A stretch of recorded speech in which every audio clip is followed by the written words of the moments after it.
Welcome to our channel. Today we how to manage API integration with Postman, full guide step by step clearly. To begin managing API integration with Postman, once installed, open Postman and create an account if prompted. After signing in, familiarize yourself with the interface, which includes the workspace, collection, and request panels. Next, create a new collection by clicking on +New in the left sidebar and selecting Collection. Name your collection appropriately based on the API you are working with. Inside this collection, click on +Request to create your first API request. Give your request a name that clearly reflects its purpose. Now, specify the request type from the drop-down menu, such as GET, POST, PUT, or DELETE. Enter the API endpoint URL into the designated field next to the request type. If your API requires headers, click on the Headers tab and enter the necessary key-value pairs. For a POST request, switch to the Body tab and choose the appropriate format, like raw or form data, to enter your data. To test the request, click on the blue Send button. Observe the response section for status codes, response times, and return data to ensure the request was successful. If the request fails, verify the URL, request type, and any parameters or headers you set.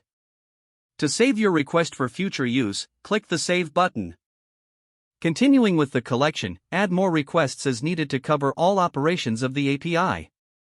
You can organize these requests within the collection by creating folders if necessary.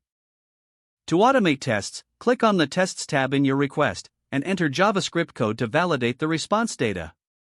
Utilize the Pre-request script tab to set up variables or authentication needed before your request runs. Leverage environment variables by creating an environment from the gear icon in the top right corner. Assign variables to your collection that can change depending on your development stage. To access these variables during requests, reference them using double curly braces. For additional features, explore the API tab to generate collections directly from your API definitions. Monitor your API traffic by using the built-in monitor tool to ensure your endpoints are running as expected. Finally, export your collection or environment if you need to share it with colleagues or for documentation purposes. With these steps, you can effectively manage API integration using Postman and conduct thorough testing on your API endpoints. If the page does not load, refresh the browser or try again in a private or incognito window. Make sure you are using the correct email address, then retype it carefully to avoid small typos. If your password is not accepted, use the reset option and create a new strong password you can remember. Don't forget to like this video and subscribe to our channel for more step-by-step tech guides.